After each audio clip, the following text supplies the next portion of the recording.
What's going on, everybody? Mortem here, this time bringing you my review after 100% for Assassin's Creed Black Flag Resynced, the remake, of course, to a very popular title, that being Black Flag. But this was my first time getting to experience it at all, so keep that in mind as we move through this. But before we do just that, I do in fact need to inform you of a few things. I'm sure most people are aware about the 100% by now, but if you're curious, there's a link below covering everything I go over, and my Steam profile is public and linked down below as well. But in this particular case, that won't be super helpful, because I was provided a review key for this game by Ubisoft, which is how I'm bringing you this review the day of its release. But that review key was provided through Ubisoft Connect. And while you can see on screen here that I have all the achievements, I did want to point out that one of the collectibles, the new portraits that they added of important characters throughout the game, I wound up searching for like 30 hours. Now I've checked, there's already guides up for it now, but that one and the art collection one were the worst of them, but otherwise it's mostly pretty standard for a remake. See all the content, do all the things. Although coincidentally, in regards to this review, the 30 hours that I spent looking specifically for that collectible, though admittedly that was happening while some time-gated stuff happened in the background, which we'll get to, I did actually grow to have a greater appreciation of the world that they have crafted here. And outside of some minor issues, it was a mostly great experience, and so let's dive in and talk about just that. If I were to describe this game succinctly, having played it for the first time, I would say it kind of feels like somebody made a great pirate game, and then right at the end of that development cycle, somebody walked into the room and said, hey, wasn't this supposed to be about assassins or something? And then they added some of that in there, because the assassin part of this is borderline pointless. It adds, honestly, not that much to the story, which is especially interesting given just how good the rest of it is. Like, something that I don't typically love from Ubisoft games is often the exploration. Like, they do these big open worlds, but a lot of times they aren't super fun to explore. And yet here, I had a ton of fun going around sailing the high seas, pillaging everybody in sight, exploring unmarked islands. And then when it came time to actually do the assassin stuff, it just kind of felt a little forced, which is an odd way to see a game like this, I would guess. But to give a little more background to that even, last year when Assassin's Creed Shadows released, I wound up playing and reviewing that game, and yet that was actually the first Assassin's Creed that I had played in quite some time. I had not played one since Assassin's Creed 2, actually. And so I wanted to go back through and just check out some of the older games, and with this one having been announced not too long after that, it seemed like a no-brainer, especially given how much people had recommended this one when I talked about playing some more of them. With that exact thing in mind, let's go ahead and talk about the rest of it. So let's start with the technical state. How was this game running? So I did want to point out that I had one large issue that was not the game's fault, but rather on my end personally. So when they sent over the review key, it came with a driver recommendation that I downloaded and used to play the game, but I was still getting rough frame rates in the city areas in particular. Now at first I thought maybe this was just an optimization issue because I have a pretty high-end set of hardware, which is linked in the About section, and the game wasn't unplayable, but again, I would just get a much lower frame rate in the cities specifically. And towards the end of my run with this game, in dealing with a separate computer issue, I actually discovered that the driver was corrupted, the graphics driver, so I had to get that fixed, of course. Once I got that sorted out, the game played buttery smooth. So keep that in mind when this game releases, and if you have any issues like that, you may well want to check your driver, I suppose, because I did run into that problem myself. Beyond that, the game only really crashed on me a single time across, I think it was like 75, 80 hours. They provided this review key several weeks ago. And what's more, there are plenty of various options for you to tweak and adjust in the settings, including the specifics of how some of parkour works, exact difficulty settings, some of the UI, etc. So there's plenty of stuff to get in there and mess around and toggle, just so you're aware. And some of those options are in fact difficulty options. The game has 3 big difficulty sliders you can mess around with, these being combat, stealth, and more exploration-focused activities. So on the stealth side of things, this is basically what you'd expect, how easy it is for enemies to detect you, etc. You can make that easier or harder. Combat is much the same, how difficult you'll find enemies, how easy it is to deal with them outside of stealth. Of course, though, with the one-hit kill takedowns in much of combat, it's not that difficult no matter what. The other one, exploration, affects things like diving and how you hold your breath and everything when you are doing the ocean diving and whatnot. So there are plenty of options options to mess around with there. But let's then talk about the story setup and my thoughts on it. As truth be told, the story of this game is one of the better parts of it, and with this being a remake, I imagine a lot of people will be jumping into this for the first time, and so I don't really want to spoil much here, so we're going to talk in slightly more broad terms. With that in mind, this game takes place over about 7 or so years of the life of Edward Kenway. During the golden age of piracy, think Blackbeard, etc., basically like 1710 from 1720, roughly in that period, and Edward Kenway joined the life of piracy trying to earn a good living and actually be someone of note in his homeland of Wales, where he left behind his wife. Edward here was more or less obsessed with gold, trying to get his hands on as much as possible simply because he knew this would give him the wealth and status that he was after in order to live a life of freedom, compared to working for extremely low wages, no matter how happy his wife was with that more simple life. So he left for years, became a pirate, and that's where the story kicks off. In a bit of a chance encounter, Edward Kenway comes face to face with a member of the assassin order turned traitor, Duncan. After killing the guy for purely, let's say, materialistic reasons, we find a note on him that then leads us into contact with the Templar and gets us embroiled in a bit of a situation that, truth be told, takes a very long time to play out. The game takes place, again, over the course of about 7 years, and the assassin part of it doesn't come up much. Much of the game is actually revolved around you taking part in various big moments of piracy and committing some acts of piracy yourself, and then just coincidentally tracking down and dealing with members of the Templar Order as they cross your path and just generally kind of get in your way as you try to make your fortune. Now, what's interesting there, and that's about as much as I want to say setup-wise, is that it's really great to see Kenway's growth over the course of the game because it takes place over so much time. There's a really good character arc over the course of the entire story there. We go from, of course, sort of a green sailor who's just trying to earn as much money as he can to a pirate captain also trying to earn as much money he can at the expense of basically everything, all the way to, by the end of the tale, seeing some real growth and change in a man who's been affected by his journey, having seen the effect it had on his friends. And I will say in particular, I loved the ending, didn't exactly see it coming, but I thought it was very well done. There's this song that gets sung over the course of it, and it's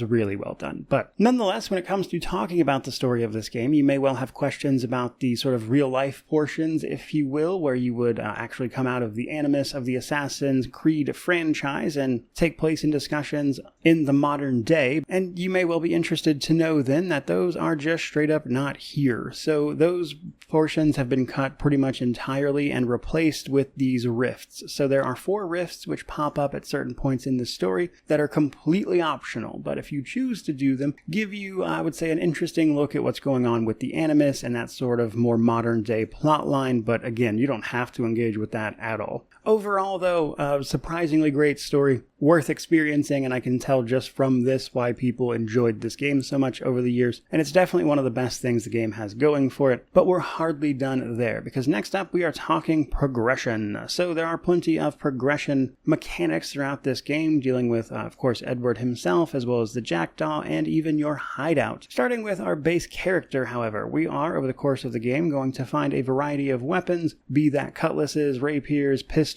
or accessories, and all of those are going to upgrade Edward's capability. There are several different weapon types, again, cutlasses, rapiers, that kind of thing, each of which offering a unique number of chain takedowns, which we'll talk about, as well as, say, a heavy attack. There are various pistols which have extra effects, like not using bullets from concealment, that sort of thing. And then there are accessories with a wide variety of effects that you can wear 2 of as well. And if that wasn't enough, you also get other upgrades to things like your health by finding and tracking down animals to hunt and kill for their body parts and pelts, though there is actually a way through a side quest to get a bunch of those without actually having to do the hunting, so even then you get those upgrades one way or another. Then there is your Jackdaw. Now this is part of the game that I know saw a substantial upgrade in the form of officers. So you could upgrade the ship in the original, and you can upgrade it here, which includes things like better cannons, a better hull to make ship combat easier, but by far the biggest upgrade you're going to get is by recruiting the 3 new officers. There are 3 of them, and they each have their own personal story that I do not want to spoil for you. So not only are they new, but they have like new quests and stuff associated with them as well, which gives a bit of characterization to the people you'll be calling your crew, which often explains why they are in the life of piracy to begin with. most of those were really well done, but functionally they are very useful because they usually unlock alternative fire modes for your weapons or just extra abilities for your ship in general. Like for instance, the ability to shoot 2 rounds of cannons before they go on cooldown. And then naturally on top of all that, there's the cosmetic portion as well, as we all want to look the part. But then there is your hideout. So they expanded the hideout here. We get a sort of pirate cove to act as our base of operations, and when we get that pirate cove, we get access to a fleet. The ships that we pirate and command can be sent back to our headquarters and then used to take on more piracy missions. You'll basically command a fleet of up to 10 ships who can then perform tasks for you, which I would say is the most reliable way to get a lot of the art pieces that you're going to need to fill out the art collection at your hideout, which was by far the most annoying achievement if you were curious. But even beyond that stuff, you can also upgrade and expand the hideout to do things like upgrade various types of shops, give you access to a treasure hunter who will piece together broken up treasure maps for you in addition to the regular treasure maps you can then hunt down and find. Or you can upgrade the shop for your ship, which gives you access to better and better upgrades for the jackdaw, which is where you're going to get most of them. And then you can also, new here, upgrade a wharf, which gives you extra animal parts from doing things like hunting down sharks and whales, etc., which is also pretty useful for progression, of course. That's kind of the main stuff you're looking at, however, and then let's move on to the gameplay and world a little bit. So I'll start this section by saying one of the more curious things about this game is that despite being an Assassin's game, you don't really have to do stealth at all at this point. So one of the things about the remake here is that they took out the sort of mandatory stealth sections, from what I understand, so where you would fail stealth and then have to retry previously, now the mission just continues on. And in some cases, my understanding is they just changed them entirely to accommodate this new approach. But the interesting thing about this that I think is fine, honestly, no real complaint out of me, is that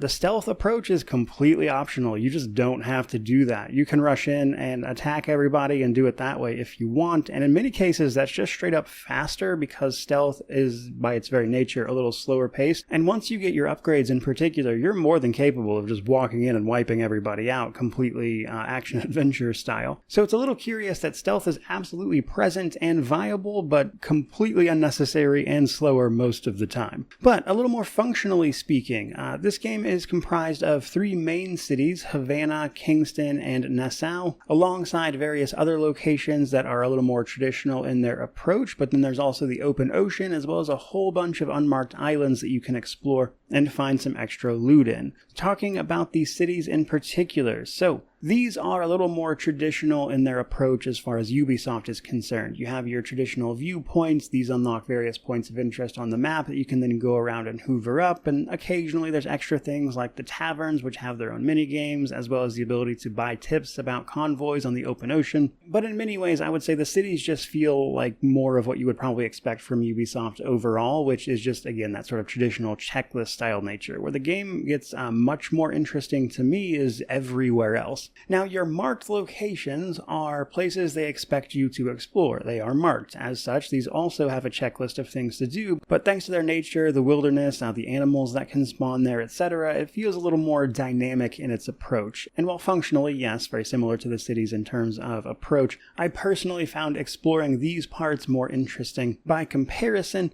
usually, various combat experiences, people getting up to ruins, there are often ruins that you'll find around, all sorts of equipment and loot to be found, and just all sorts of other little stuff on top of all the parkour you can do to get around. And that's before we even start talking about the variety of these locations. Like some of them are plantations, which have warehouses that if you go through the effort of finding the key to, you can plunder and pirate your way through, which can give you access to some unique stuff, but notably the resources you're going to need to spend on various upgrades and things. Across all of them, you can often hunt animals, as I mentioned, of which there are quite a few, which all have different behavior, of course. And then there are just like little towns that don't necessarily amount to a city, but have some things to do. A little later in the game, you can take on, of course, side quests like the naval contracts. So there's plenty of things to do there, but we're hardly done because then there's the open ocean that you'll be sailing across. Now, one of the big things you can do in the pirate game is, of course, be a pirate. You can attack basically every ship you see. The game doesn't like you attacking the basic fishing vessels, but truth be told, there's really not many of those to attack to begin with. Everyone else is pretty much open game as long as your ship is strong enough to actually do the job, and you can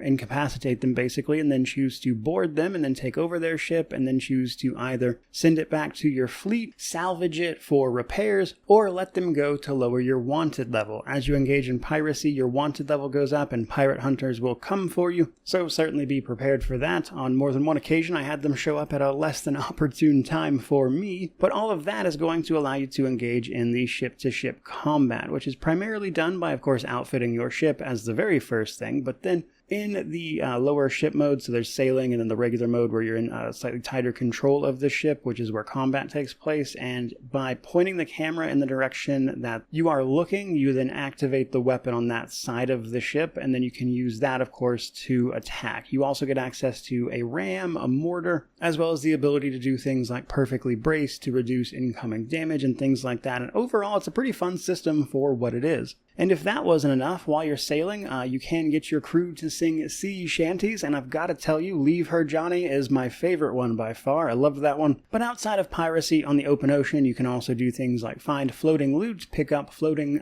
people in order to staff your crew, which does have to be managed as a more generic number that you have to have. Later on in the game, you also get access to a diving bell, which is going to allow you to go and explore shipwrecks. These will see you usually evading something like a shark of some description as you try to track down all the treasure at the bottom of the sea. By the way, there's an achievement for reaching the lowest point of the ocean. It is, in fact, in one of these shipwrecks, and to be a little more specific, it is in the one called the Black Trench, in case you have to spend a little while looking for it the way I did. And if all of that still wasn't enough, then we have the unmarked islands. So if you actually look at the world map and zoom in, there's a ton of islands that are not a part of anything. There's no reason to go there, and in fact, most of them aren't something you can even park your ship at and go explore, because they're just not something you can access. However, if you look at the map, there are islands that are not marked by anything, but you can go explore. You can usually, at the world map, actually see buildings on them if you zoom in. And these offer all sorts of stuff. Usually just kind of showing you something that happened on that island, and then Edward will have some words about it, but there's usually loot to be found here, some extra lore, that kind of thing. One of them actually has a special vendor on it that has some very unique merchandise, let's say. Very cool stuff overall. And then, last thing I want to talk about in this section is the hideout and your fleet, and in particular the fleet. So outside of giving you access to a whole bunch of general services, your hideout gives you access to your fleet. And you can also access this from the captain's cabin of your ship, by the way, but you can send your fleet out on various piracy missions. You'll probably want to clear the fort in the individual zone you are in ahead of time to make things easier on you. Fighting the forts is pretty fun, by the way. Each of them usually has a unique mechanic, and they are more stationary defenses, but sometimes ships will sail in to help them while you're fighting them, and it gets pretty chaotic. I like that a lot. But once you've cleared the forts and all that, and you have a fleet together, you can start sending those fleets out on timed missions. Basically, your ship just needs to have the health and be the right type of ship to be sent on the mission, and you will auto-succeed when it finishes.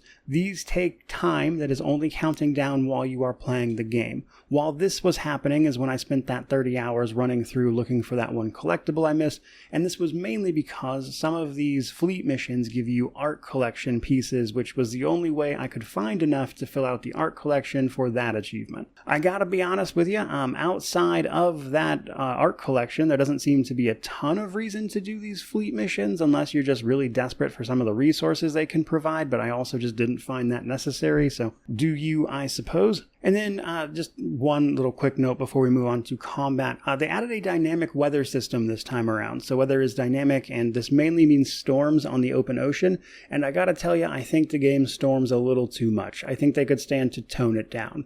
There were times where I would exit a storm only to about 10 seconds later enter another storm. And this affects various things. It makes rogue waves more likely, which you then have to angle your ship towards so you don't get hit by them. There are also things like squalls you have to avoid, which can tear your ship to pieces, and the thing is, you can't sail quickly while this is happening. You also can't leave the helm while this is happening either, and it just gets to be a lot after a while. They are just constant, it felt like. But otherwise, let's move on to combat. So combat can basically be divided into ground combat versus ship combat. So we're going to talk about each one individually. The ground combat is a relatively simple affair. If you've ever played an action adventure, you'll probably get the gist of it pretty fast. But there are a few key things to be aware of for sure. So every enemy has a defense bar. Your job, through one means or another, is to bypass that defense bar. If you hit them enough, it will break, leaving them open to a takedown, which is an instant kill. You can also reduce their health at that point, but the takedown is faster. Some abilities will bypass this defense bar immediately, like a pistol shot. A pistol shot, especially a headshot, if you have time to aim, will kill them outright. You can use quick shots in combat to simply break their defense, but this requires ammunition, which can be a little scarce and is something you'll likely run out of if you are in a lot of combat. Now, another way you can bypass this defense is, of course, a stealth assassination. You can even double assassinate enemies, but the catch is, because this requires the stealth element, it's a little bit slower by default. If anything, it's usually much faster to run in and attack enemies straight up, because with your pistol,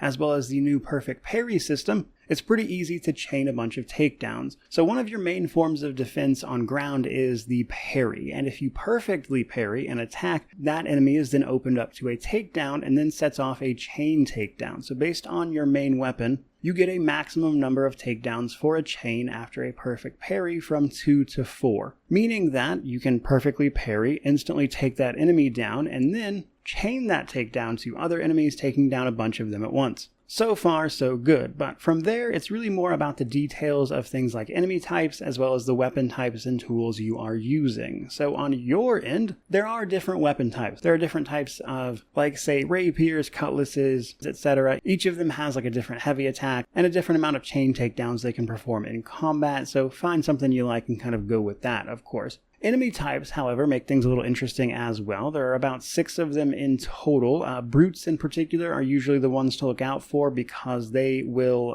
not allow you to bypass their defense quite as easily, and you have to resort to a pistol usually to do it quickly outside of a stealth assassination. Now, enemies also have guns, of course, but you can, luckily, grab enemies and use them as a human shield, which is really funny when it happens, to be honest. And then there's stealth. Most of your tools are geared towards a stealth style of gameplay, but you get access to things like a smoke bomb, various types of darts, sleeping, and berserk to affect enemies with. Then there's all your typical standard assassination types, etc. from various angles. You can use rope darts to hang enemies. But again, stealth is not required at all and is usually slower. Then there's the ship combat. Ship combat is down to the upgrades and the officers, as I mentioned. So, upgrades are pretty straightforward. Your ship is more effective once you have them. The officers provide their gigantic passive bonuses to your combat capabilities. And from there, you basically just look at the direction of the weapon you want to use on your ship, and then, look and activate it and use it. And then you have things like the mortar and the ram, which require positioning. And when you are often facing more than one ship, positioning becomes really, really important in trying to understand the ways at which an enemy could attack you and how best to mitigate that damage while also dealing maximum damage to them. There's a surprising bit of nuance to it, and once you've mastered it and have all your upgrades, you may want to take on the legendary ship fights, which are honestly pretty difficult. Those were a good challenge. Once you've incapacitated a ship, however, you then have 2 choices. Come up alongside it and board it, or sink it. Sinking it gives you much less of a reward than boarding it does. Boarding it requires you to actually fight the crew and then reduce their morale to the point you capture that ship, at which point you have some options I've already talked about. But bringing all of that together, I will say that combat makes you feel like a pirate more than anything else. I did not really run through this game ever feeling like an assassin, but I felt like a very cool pirate, which is one of the several reasons, as I mentioned, it really does feel like they just kind of tacked on the assassin stuff at the end when they tried to find a franchise for this to fit into. In fact, I think this game is usually at its weakest when it's trying to conform to the Assassin's Creed stuff specifically, because the rest of it is awesome. Which is interesting because it's just, not the name of the franchise that is literally on the box, which is funny. But from there, let's talk Steam Deck, positive, negatives, and then wrap this thing up. So on the Steam Deck side of things, I unfortunately did not test this one. I know a lot of people watch my reviews for this portion. I can tell you that it is verified on Steam, but the reason I did not test it is because I had to go through Ubisoft Connect, and this game is coming to Steam. to do this on Steam Deck, I would have used the Ubisoft Connect from the desktop mode, which is doable, to be clear, but if you're going to buy this and play it on the Steam Deck, you're likely to do that through Steam natively, which means you would be using the Steam function of the Steam Deck, and that's just simply going to be a different experience. And I didn't want to go through all that testing and it just, behave differently at the end of the day. I will say that, again, it is supposed to be verified, so theoretically it should play well there, and then the minimum system specs are a little bit higher than what the Steam Deck is supposed to be working with, but it's possible they optimized for it specifically, so that's about all I could realistically say to you guys. But positive side of things, exploration and the piracy portions. This really is just a great pirate game. I loved exploring, sort of inadvertently even, some of the unmarked stuff. Spending all of that time looking for that collectible wound up really making me appreciate the journey in a lot of ways, but sailing the open sea, diving into shipwrecks, exploring unmarked islands, that kind of thing, this game does that pretty well, surprisingly so even. On top of that, all the piracy stuff is great. Attacking other ships, boarding them, stealing all of their stuff, as it were, using that to then upgrade and add to your fleet, etc., to perform more piracy. There's a really good little pirate game at the heart of this that feels like it has absolutely nothing to do with being an assassin. On top of that, the story was surprisingly pretty solid. They gave a really good character arc to Edward Kenway here. Seeing that man grow, change, and then be hit with that unexpected end towards the finale of the game was a really enjoyable experience for me. I had a good time with it. And yet, nonetheless, there were some negatives. For a couple of things, I will say combat does wind up getting stale over the course of the thing. You can tell that they tried to add depth to it, but it's just super basic at a lot of points, and while I think it's fine for the type of game it is, it's ultimately a little underwhelming because they've added a bunch of options that are just not necessary at all. Like, there's no reason to use them, and in fact they're slower and clunkier than just running in and stabbing everything to death after you've perfectly parried. Now, I will say, I imagine if you're just running through the story, it won't be nearly as bad, especially when they start doing introducing enemy types and everything, but when you're trying to do everything and combat doesn't really evolve or change over the course of the entire thing, and they provide some options here and there that are just kind of pointless, like for instance the game's stealth, which to me just felt slow and unnecessary when, again, you can walk in and just demolish everything. Made it get, again, just a little old over the course of the thing, which was my main gripe with it, but otherwise that brings us to our conclusion, and honestly, I can see why people were recommending that I play it. I mostly had a fantastic time with it, and while a remake like this is inherently never going to please everybody, I'm glad that the first time I got to play this game was this way, because, again, I just had a ton of fun. So with that in mind, this game is releasing for $60 US, which I'll admit is a tiny bit more than I would have liked to have seen a remake, but given the scope of the remake and the changes they made and everything, I'm actually good with that. I'm going to go ahead and give this one a buy. Because while the game doesn't exactly live up to its namesake of an Assassin's game, there's a great pirate game under here that I had, again, a good time with. So that is pretty much it for this particular review. Certainly hope you enjoyed it. Let me know how you feel about this one down in the comment section below, which of course means to like, comment, subscribe, all that YouTube jazz. But regardless of any of that, truly, just thank you so much for watching. I really do appreciate it. May you wander in wisdom and have an amazing day.